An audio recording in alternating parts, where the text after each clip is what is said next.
Computer. Perfect. I think we're set. We're ready. How is everything? I'm here. Good to be here.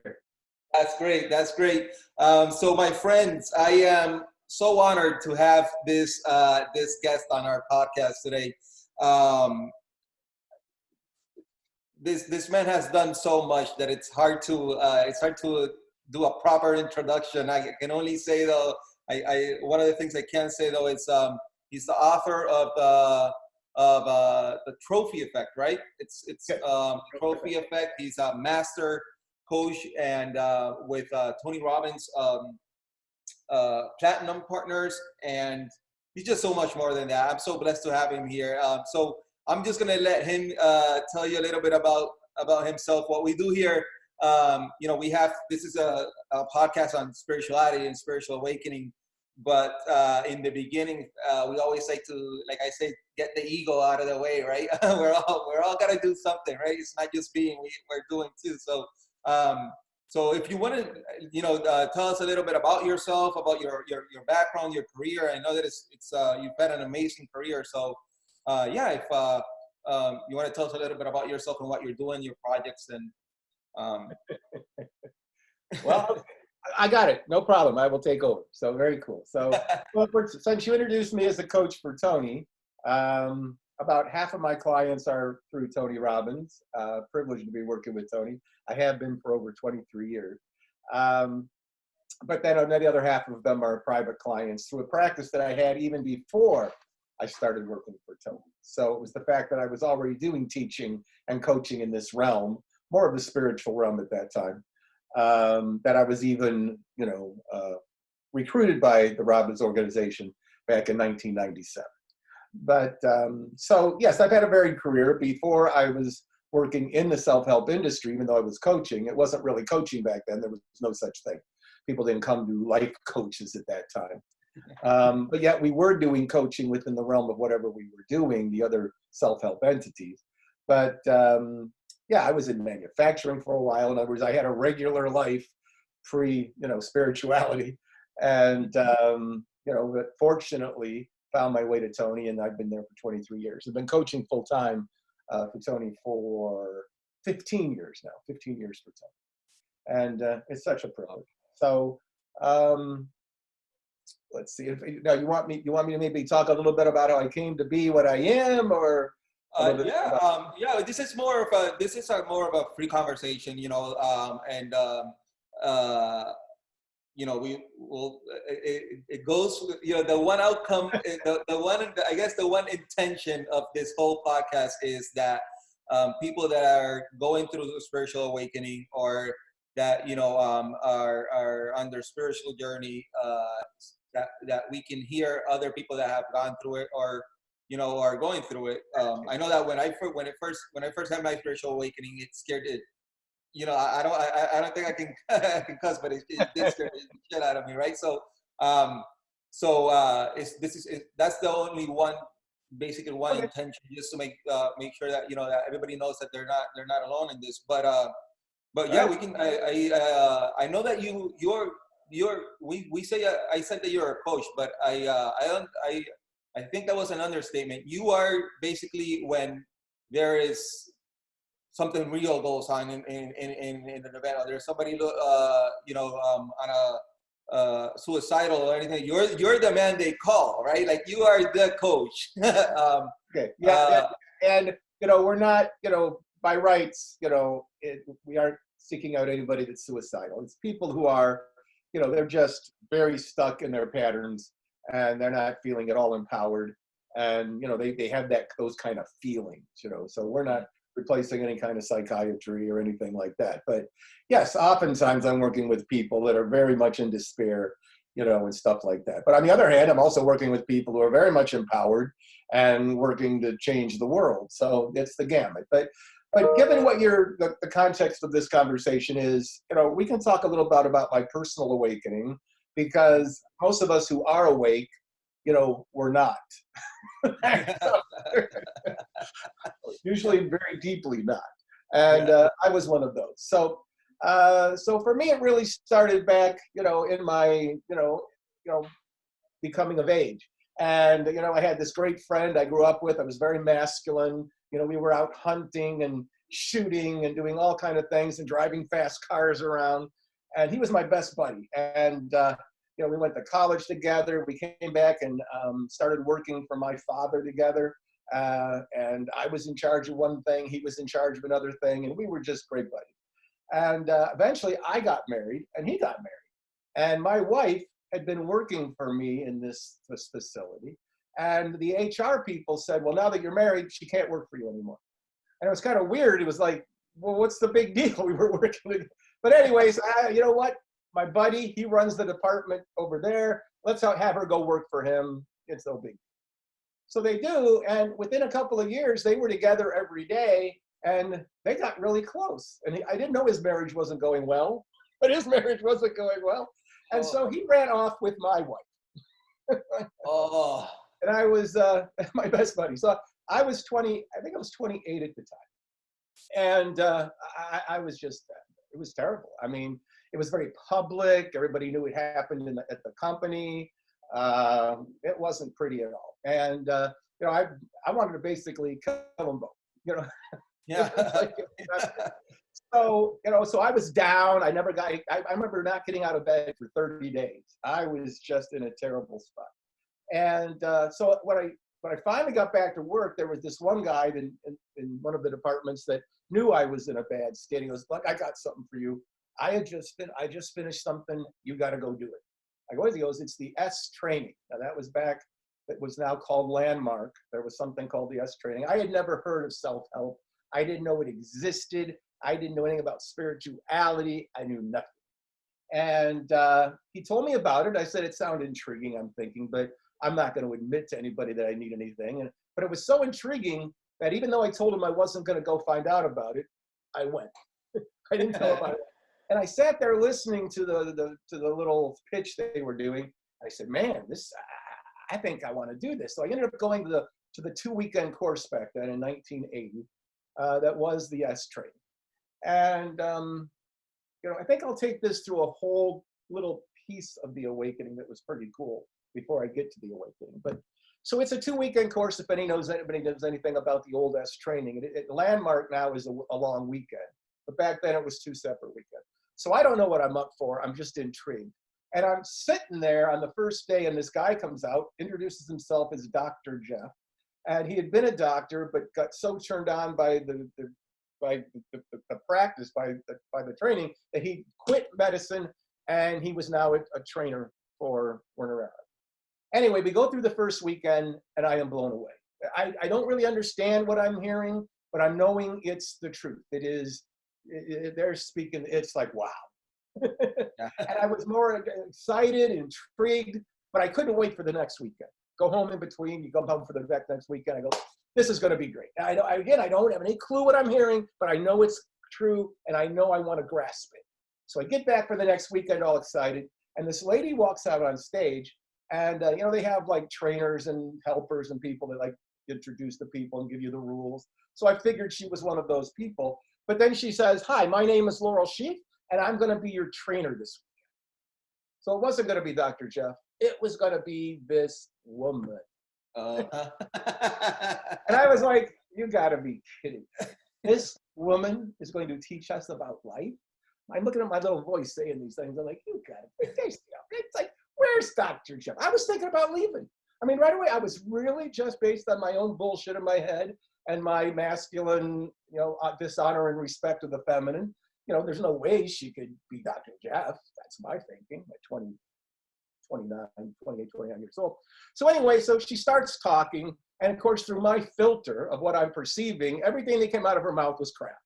Dr. Jeff wouldn't have said it that way. Dr. Jeff, this is, oh, come on, that's not that.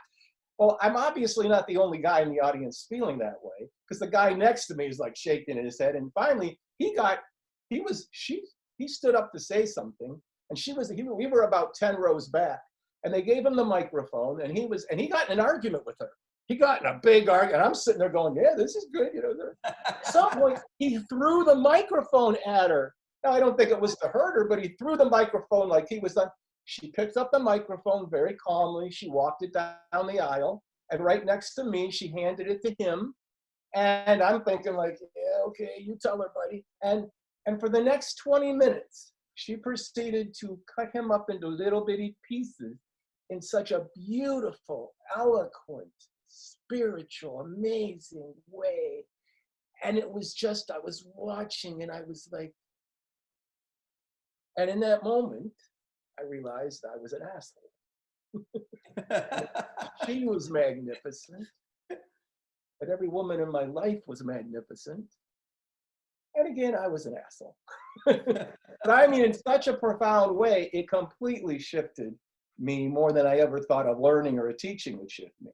And I immediately started, working for them and teaching courses for them, and I got it, and I reached a pretty high level.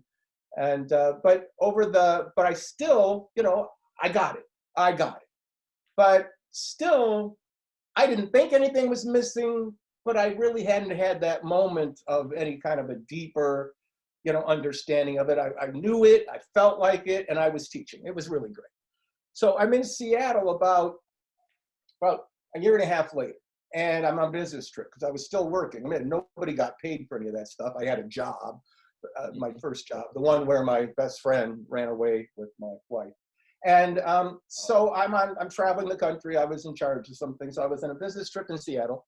And when I was in another city, I would go to the landmark seminars that were going on in that city because it was all over the country.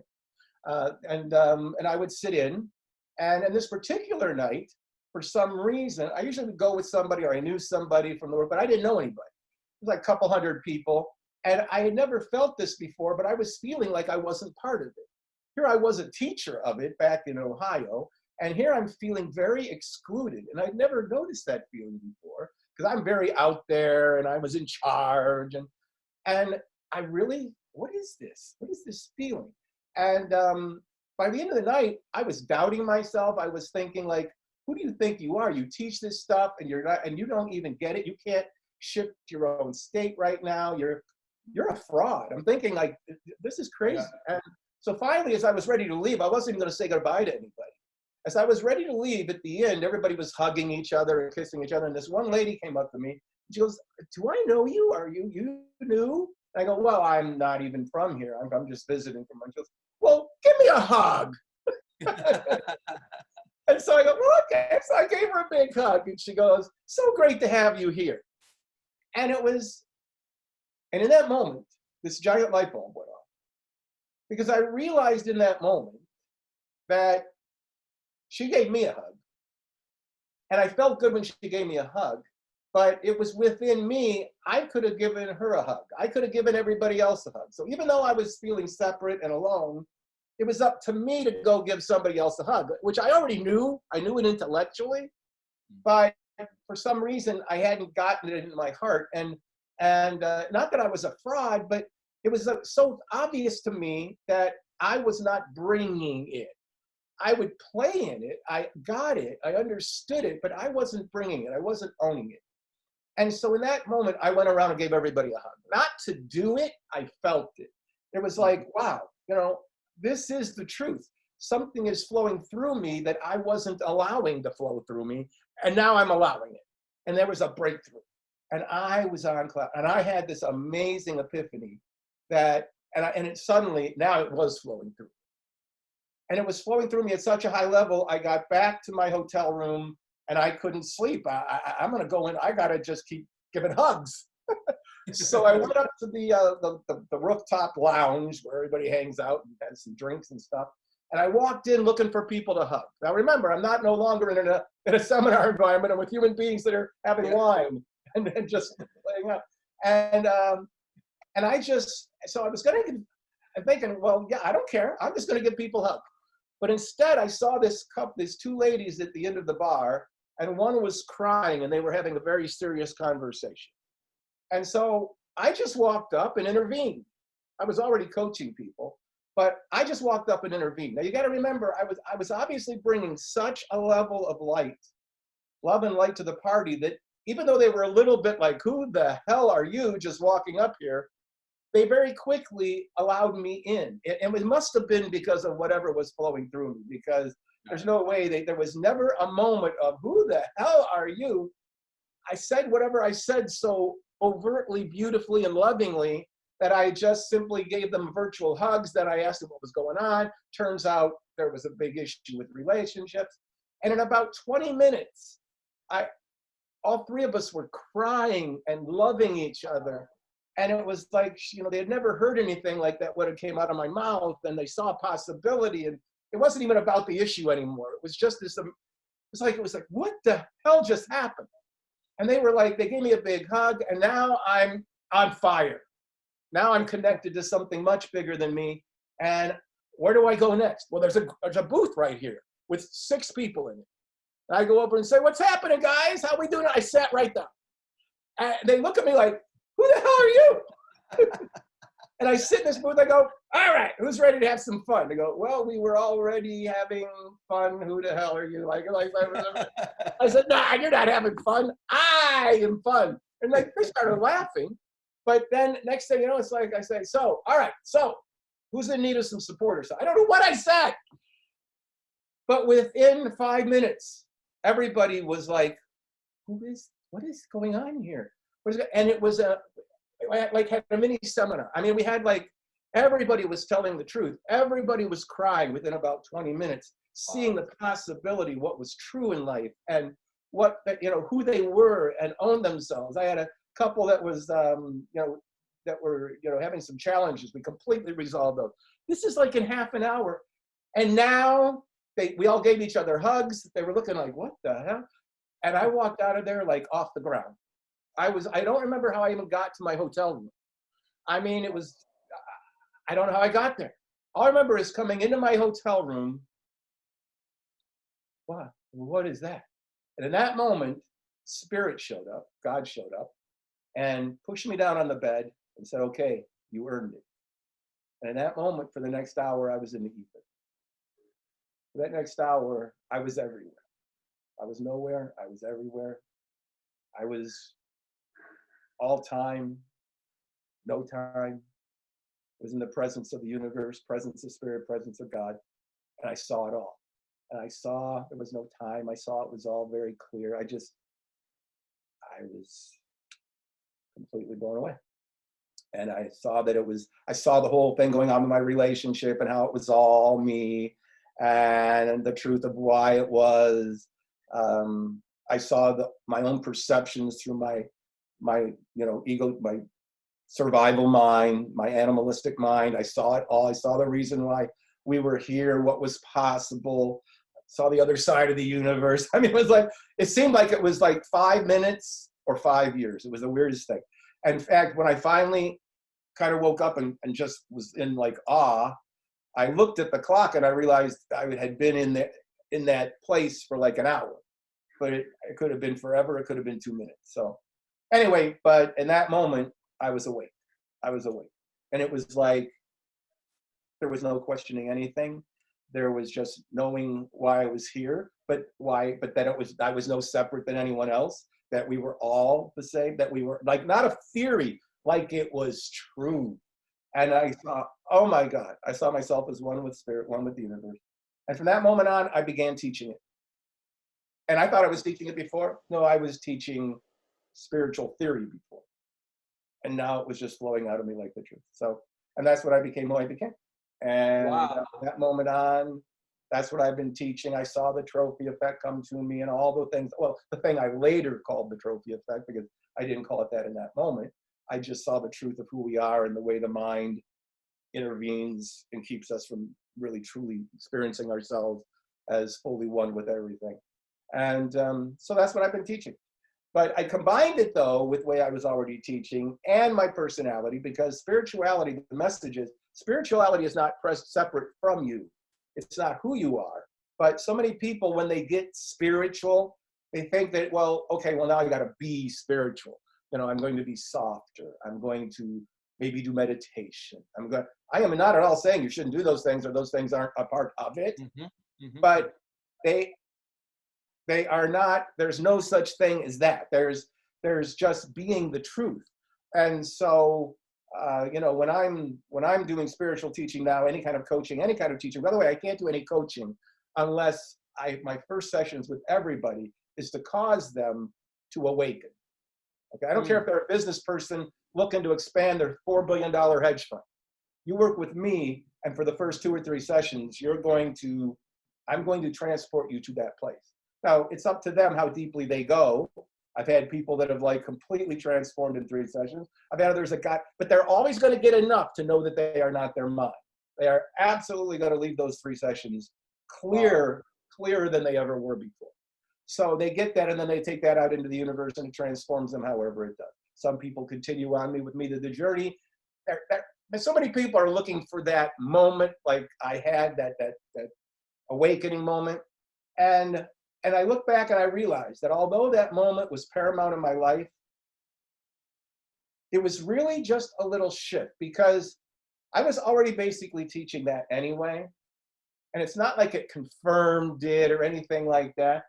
But here's what I want you to know. I wasn't really seeking that moment. I wasn't seeking that, but yet I was, but I wasn't. And if I had never had that awakening, that moment, that hour in the ether, I would have still taught it. And I think I still would have been who I am today. I really, truly do. It would have come to me over time. Something would have happened. But, and I say that because other people know it's like, you know, if you're searching for it, it's probably not going to show up. Mm-hmm. And you're fine if you don't have it. If you just allow these concepts in, if you just surrender into your love for one another, into the truth of who you are, if you recognize that you are not your mind, that little thing that's always going on in the background, thinking that person's an asshole and what a jerk and blah, blah, blah, and that person has no clue and all that shit. All you have to know is that's not true. You don't have to have a big epiphany moment. You just have to know that's not you. That's your mind whispering in your ear. And whether or not you ever have the big epiphany about that or not, I promise you're going to be fine. So, you know, you just have to know the truth. You know what? I'm sorry to interrupt, but this brought something. I'm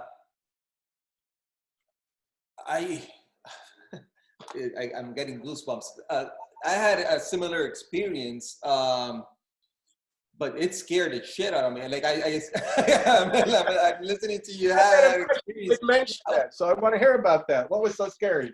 I was like, because I wasn't. I again, like you said, you know, I'm a Irish Puerto Rican that grew up between Puerto Rico and Massachusetts, right, in Western Massachusetts, and most of us are, you know, my extended family, we're all cousins, and most of them are men, right? Like I have 3 brothers and a sister. I mean, 2 brothers and a sister, and then, but like my all my extended families, it's like, you know, three men and a girl, and then the other one is 2 and 1, and it's just like, and so we were always guys, you know, like fighting or like you said, like, you know, like just monkeying around, what guys do, right?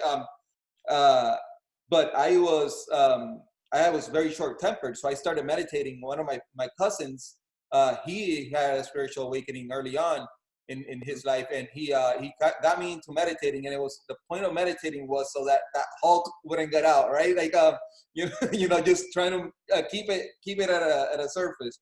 Okay. But I meditated for 14 years, and then out of nowhere, one day, like I just froze. It was like everything was white. I just heard like this noise, and it was like I couldn't move, and I had to lay down on the bed, and I could feel like all this, like everything coming out, and I remember not thinking, but I remember the awareness of, okay, I'm dying. This is how I die. And then I remember just saying, I'm just gonna lie here. I'm gonna die, but I'm not gonna die with all this stuff inside, right? I'm just gonna get rid of all this stuff, let all this stuff go, and then I'll die, right? And it was like, that way I don't take it with me. But then, you know, when I woke up, it was like a complete different perspective on like the way I saw everything, like the room, the world, everything, right? What you were talking about. And I started journaling, and my cousin, like, this is the universe, I always say, like, my cousin called me, which we haven't spoken in like 3.5 months. He called me, and I just told him, holy shit, like, you're not gonna believe what happened. And he started laughing, and he was like, oh, that's he was like, it happened to you, whatever. And he was like happy about it. And I'm like, I'm scared to chill this. And then he said, like, this is, he was like, that's a Kundalini awakening. And I'm like, oh, what? And he's like, look it up, Kundalini. When I started looking Kundalini up, and I was, oh, wait. And I was like, this is not what I signed up for. fuck this, right? Um, and I ended up like trying to ignore it for like 6 months, but and then like you said, it's not just one thing. Everything just keeps on happening, and it's all part of the awakening. But it's like it scared the shit out of me. So I hear how you describe it, and it kind of like I can resonate. But did you ever have that afterwards? Like, wait a No, minute, like this it's will interesting. completely change. I'm hearing you, and I don't know if it was whatever it was the reason, because you obviously saw the truth. When people do meditate, I mean, obviously what you're doing in meditation is you're trying to empty your mind. You're trying to get to a place where the mind shuts up. It never does. It doesn't. Maybe it's a little bit more quiet or whatever, and there's maybe a little bit of a moment where it stops for a moment, but it doesn't.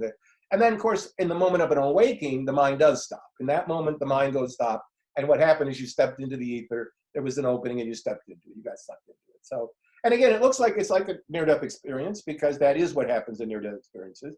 Your mind turns off, and now people will report they were looking down on themselves on the operating table as the doctors were trying to save them. All those stories, the white light, all the stories. That's what it is. You're in that moment. You're out of your mind taking over, and you're free of it. And when you're free of it, you're in the ether. So they're all similar experiences. And I guess for you, that was something that somehow caused you to show up in a place where it was like, whoa, what the hell is that, or something. But everybody has their own experience. But no, for me, it was all peaceful and just a privilege to have experienced that. And I knew what I experienced. I had done enough reading and knew where I had been. Yeah, I guess that might have been for me. It's just that I didn't really know before that, right? Like I hadn't really. I remember I read when it came out. I read Eckhart Tolle's like New Earth back when I was like in my 20s, and I remember just thinking after I finished reading that book, okay, like if he says like if you either get it or you don't, and I remember just thinking, I am the least awakened person in the planet, because I don't get this at all. Right? I was like, I remember just thinking, all right, so I'm not awake. Like there's something here that. Well, maybe that's what it was then. I think that might have been it. Now remember, like I said, if I hadn't achieved that moment of the absolute, surrender into the epiphany of it all, I got it. So on the other side of my awakening, it wasn't like, now I see. I had already been teaching it. I was right there anyway. And although I cannot minimize the impact of the fact that I was able to see what I saw and spent the time where I spent, because now it removed any kind of little energy that, is this really just a theory? I'm feeling it's true when I'm in state and it's flowing through me. I know it's true. And it wasn't like I was doubting it was true. So I guess it did give me the gift of knowing absolutely that, okay, well, this is the way it is, obviously. But again, since I was right there, that might be why it shouldn't show up as anything scary. It showed up as a privilege. Obviously, it was pure gratitude. Like, thank you for allowing me to feel that, to see that. And that's the level that's where I am all the time now. It's obviously gratitude. So you don't walk around going, I had an epiphany and you didn't, or whatever. At that moment, you are pure light, you are pure love. So there's never a moment of your life where it's not about everybody else. And that moment, it's just about, not even a question, you're going to be a teacher, a coach, devote yourself to something, whatever, be Mother Teresa. I mean, now that doesn't mean you have to quit your day job. In fact, that's one thing I like to tell people about, when there's that understanding of being truly spiritual, you don't suddenly just join a monastery and you're sitting there, you could do whatever you want to do. But the point is,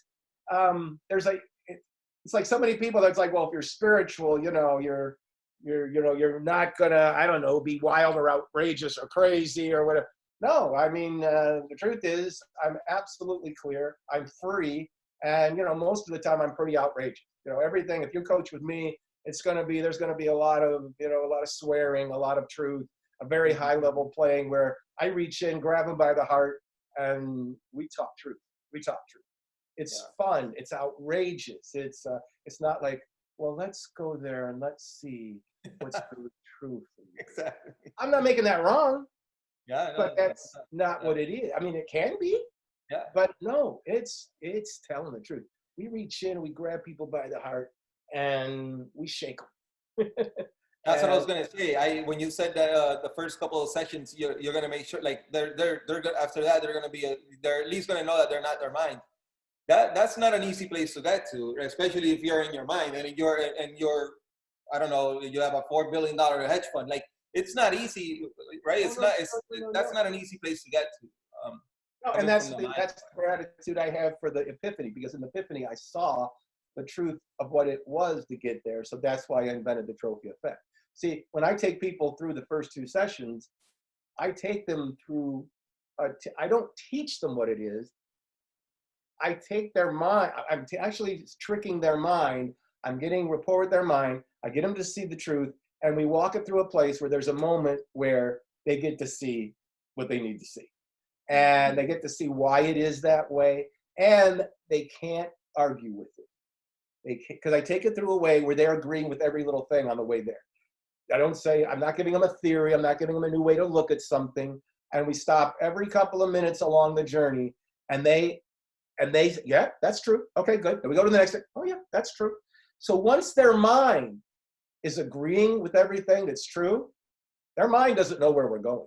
Their mind is just happy that they get to be right. So we're basically setting the mind up for a big fall. And then we get to there, get it, they get it, they get it. And at that point, I hit them with what it is that they get hit with. And you got them. Because the mind cannot say that's not true.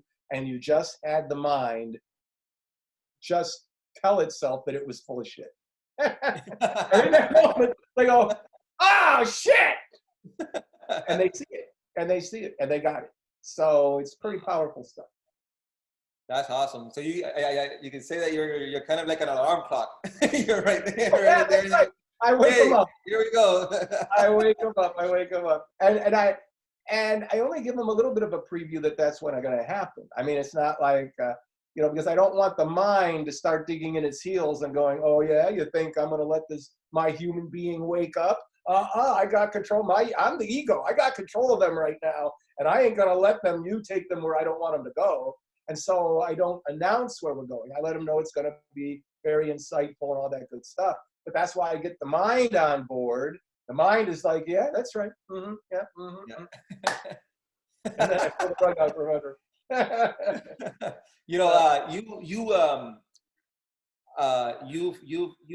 We had a conversation a couple months ago, and I think it was more than a couple months. It was probably like 5 or 6 months ago. I remember, yes. Yeah. You remember? It was amazing because it was just half an hour, but it really helped me. It really did guide me because I was in that after those 6 months that I was just scared shitless trying to ignore everything. Right? I was like, no, this isn't the way it is. Let me go back to how I used to be. Like I used to see things, right? And obviously you can't do that after you see it, you see it. That's it. There's no way back. Yeah. There's no going back to Kansas anymore. Exactly. Kansas is went bye, right?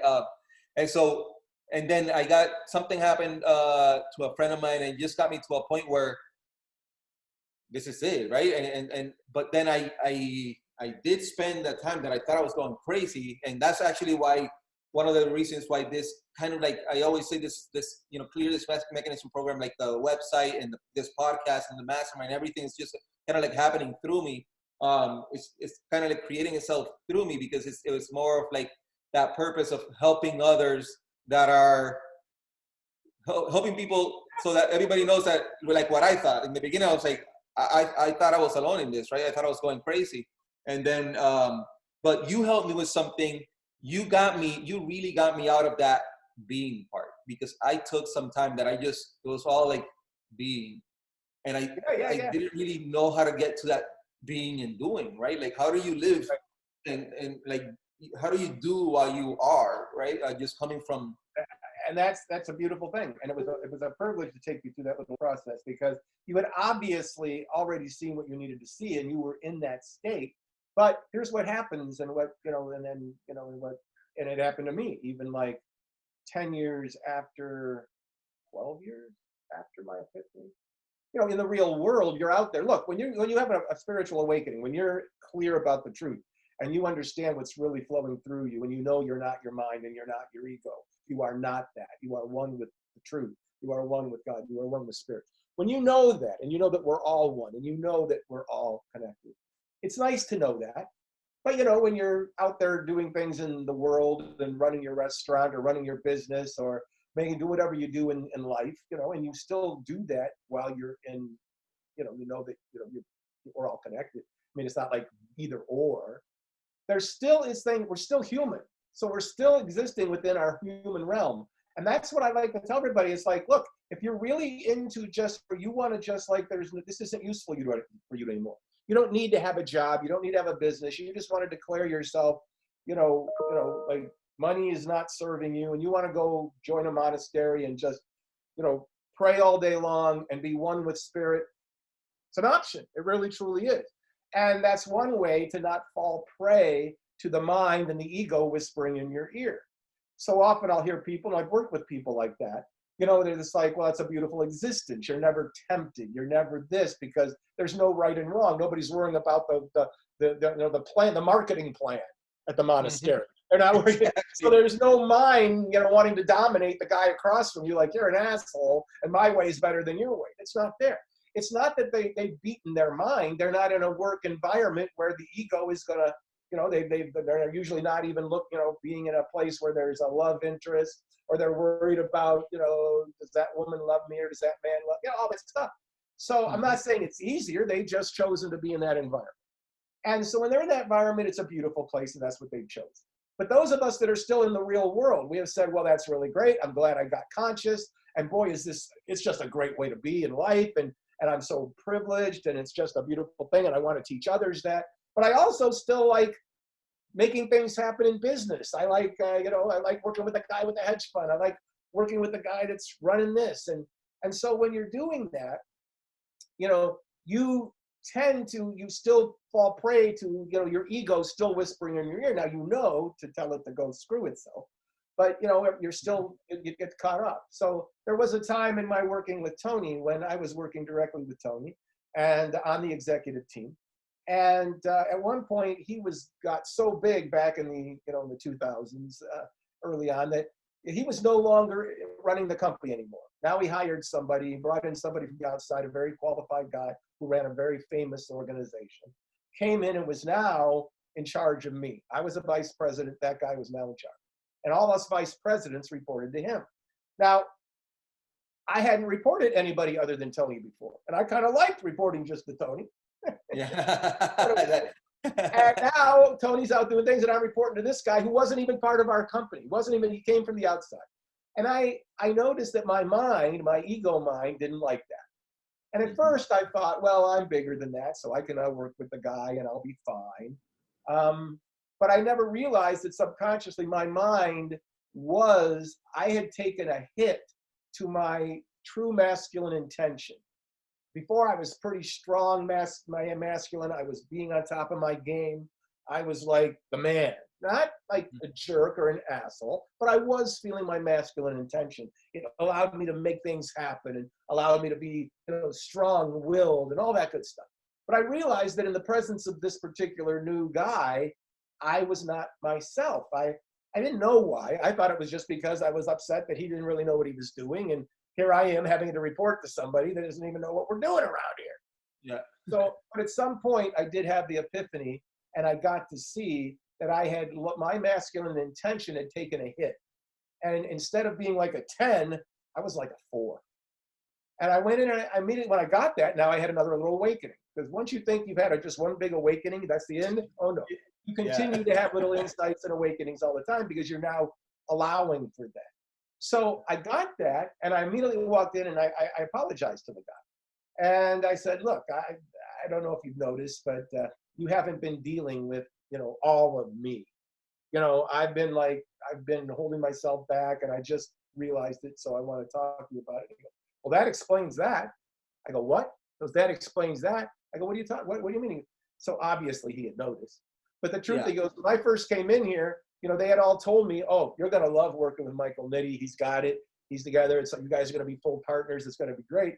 And to be honest, for the last 6 months, I've been wondering where that guy is. They promised me you were. And I said, well, that guy had his head up his ass, but not anymore. So I instantly went back into my tent. So that's what the process I took you through, was to allow you to see that something that you had been going through had caused you to let go of your pure masculine intention.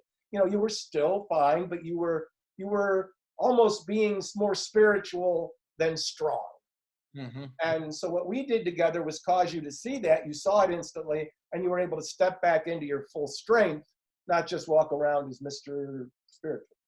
Yeah, yeah, and it was something that I remember just immediately when it happened in the conversation. I was like, this is what this conversation was for. Like, this is right. It was like, not, I immediately kind of like felt it, like, yeah, like, it just, because you do kind of like fall into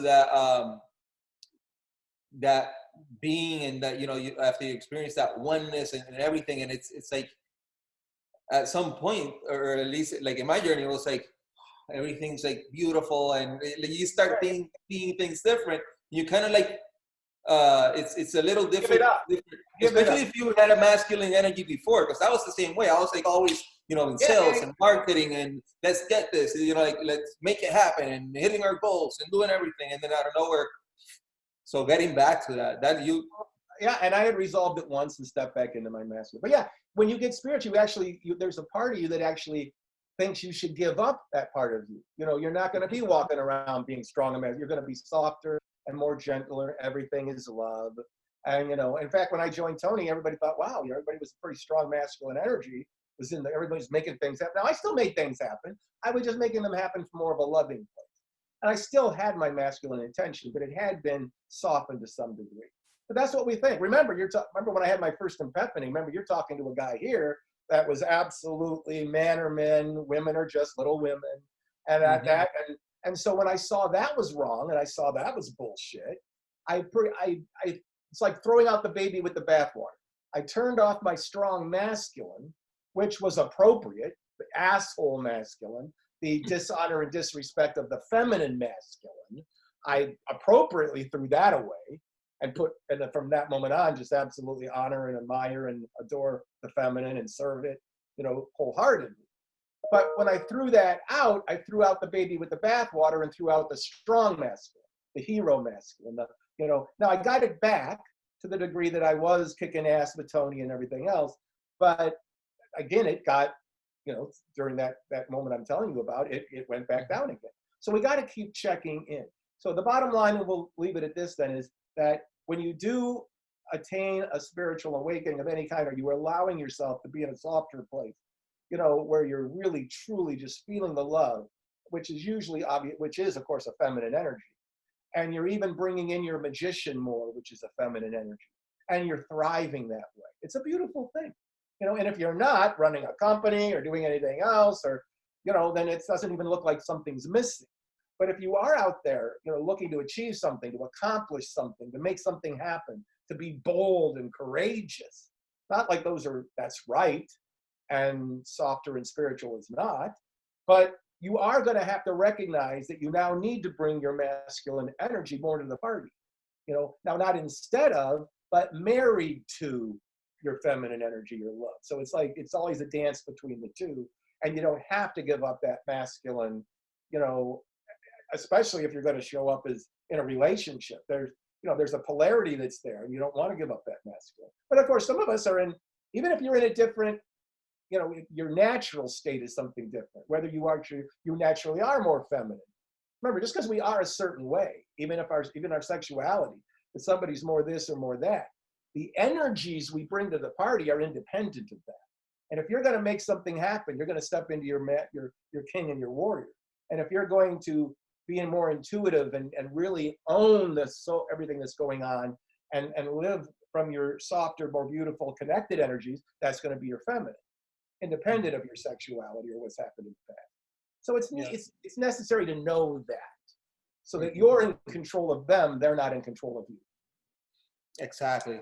And like you said, there's no correlation with, you know, your sex, whether you're a man or a woman. It's energy. Masculine energy is completely different. I mean, I know a lot of women with very, very big masculine energies, right? And the other way around. I know that we don't have we have like a little bit less than 10 minutes left, and I really want to respect your time. But I do have a question that I think will our people who watch this not with all this going on in the world, right? Like this COVID-19 and coronavirus and all this stuff, a lot of more, and I see it, I see it at work and everywhere. You see it everywhere. So many people starting to realize, I guess, like the whole world stopped. Like the universe is literally just telling people, you're gonna have to stay home and realize that all the shit that you thought was real and was, worth anything, or it really isn't. It can't happen where in a split second the world can change, right? And a lot of people are struggling with it. I guess the question would be like, what are your thoughts on it, and what do you think? Not going to come out of it, but like how? I guess any advice for people to handle it, because there are a lot of people freaking out there. Of course. Well, here's what it is. Look, we are who we truly are. Is not our mind. Is not our body. That's not who we truly are. And yet, who we are within the realm of this incarnation of how we showed up on the planet. I am this. I am that. I mean, I'm not really that, but I am that. I own that. And there's a utility to you and I showing up, enjoying what we enjoy in this realm, physically enjoying, a beautiful night out, making love, enjoying making something happen in the business realm. That is a beautiful thing. It's a wonderful thing. We were put here. We aren't just, spirit creatures floating around through the space, just being pure love. Now, when you're both and you can allow that to flow through you, now life is just a trip. How cool is that? So and we still, within this realm, within the skin bag, we have fear. And we have fear rightfully. It's a gift to have fear, the gift of fear, wanting to survive, wanting to not get this virus. So, so it's a dance between knowing that if you get the virus and if for some reason it's your time to go, there's no fear in there. There is no fear in that. You'll just transition into where you already are anyway without the skin bag. And when you know that, there's no fear in that regard. So you don't operate from fear, not wanting to catch the virus or to be careful or to wear your mask and gloves everywhere. It's because you have this intention to continue to contribute, make a difference, show up as who you are. And you can't do that if this part of you isn't around anymore. So it's not fear, it's not scarcity, it's prudence with respect to, not getting out there, not doing anything stupid, stay inside, follow the guidelines, not because somebody made up the guidelines, because your own common sense says, hey, I'm not going to go to where there's a bunch of people, where those people, especially when we understand the whole way the virus works, you could be carrying it, not even know. And so it makes sense to just simply stay, if you're enjoying being this skin bag and you don't want it to die, then be prudent. Then be prudent. And that's all. And certainly don't put anybody else in danger. And that's basically it. And then we will get through this. The scientists and everybody else. There are so many conspiracy theories out there. There's so much this and making people wrong. And, Trump should have done this and the government, all that stuff is making us crazy. You notice this is a worldwide thing. There's nobody that owns the right and the wrong thing. So we work together. We figure it out. We allow the scientists to figure it out. There's, I'm working with some top doctors and I'm privileged to be connected to so many people that really know some real truth about this stuff. And, you might think that it's not real or it's whatever it is, or it might be something, but there's real people hanging out in real intensive cares right now with real tubes down their throat who are going to tell you that you can call it whatever you want it, but some of the guy next to me didn't make it. So, they've got to there's going to be something that they come up with that mitigates that causes us to have a vaccine or a cure or whatever it is. Sounds like it morphs and then it could be something else after that. But yes, and at some point that will happen. And it's not going to be 30 days or 90. It'll be whatever it is. And yes, we have created a culture that thrives on business, that thrives on the exchange of money, that causes people to be able to enjoy travel and seeing things and enjoying buying a nice place to live versus living not in that nice place. And, we can say one is right or one is wrong. It's not about that. But it's the whole enjoyment factor of being human. Otherwise, we do just sit around and be spiritual all day long, which isn't bad. But we've invented this ability to have commerce and to create things that cause us to see things we wouldn't normally see and eat at beautiful restaurants and all this stuff that is beautiful. It's beautiful. It's wonderful. And so in order to survive that, you know, we need to figure out how to marry and dance with getting the economy back and also staying safe.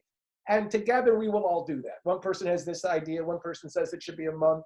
All these things happen, but we'll eventually come back. And you're still going to need to be prudent. You know, I live in Las Vegas. This city is shut down.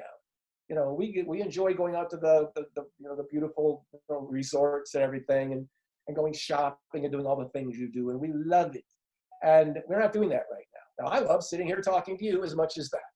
But, you know, there's theaters that are empty, there are things like that, and then the commerce doesn't happen. So we just found out that the tickets we have for Aerosmith are now canceled. They're not going to have that concert. They're going to, you know, reschedule it. But this is what's going on. So yes, we need to reopen the economy, but it's not going to be because somebody says it's going to be on this date. It'll, you know, and there's still, and by the way, we can already see it's not going to be clean. There is going to still need to be, you know, people probably wearing masks at those concerts. Yeah, I can't imagine wearing a mask at a restaurant. I don't know. But the sad thing is that there will be some that don't open.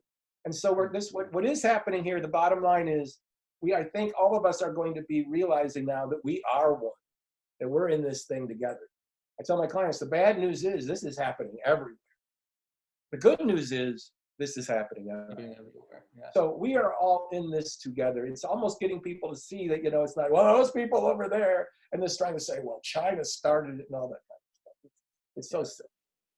So there is an opportunity here that I think there will be a forced, you know, something that everybody will not surrender to it, but some kind of an energy that's going to cause us to come out on this on the other side, more spiritual anyway, more understanding of our oneness, more you know, compassionate for one another, knowing that we're just you know, getting breathed on by the wrong person away from not being here. So and what we want to do is make sure that that doesn't show up as fear. It shows up as an awakening. Okay. Mm-hmm. So not fear, an awakening, and a prudence and an intention. Okay. That's beautiful. That's beautiful. Well, I want to be respectful of your time, and we're just right there. So I really appreciate it. Where can people find you, Michael? If they were going to look, I know they can do the book, the Trophy Effect. My teachings are around reaction and intention, living intentionally. It's all about living on purpose. So my website is intentionquest.com. Intentionquest.com. But mostly people find me on Facebook. You just find me, Coach Nitti on Facebook, you know, Michael Nitti on Facebook here in Las Vegas. And if nothing else, you know, enjoy my daily posts. I do daily teachings. It's all free. And if there's ever a reason to reach out to me, you simply do it through Facebook Messenger or find me through the website. But Facebook's usually the best way. And I can personally say it's going to be a blessing in your life if you do that, because you really helped bless mine. So I really appreciate it, Michael. Thank you so much for being here, and I really appreciate all that you do on the mastermind too. And it's just so much value and content and like love coming out. So thank you so much, Michael. Thank you, Raphael. Thank you for the opportunity. Bless you. Bless you. All right. Okay, guys, you heard him. All right. So, all right. Bye, Michael. Bye, everyone. All right.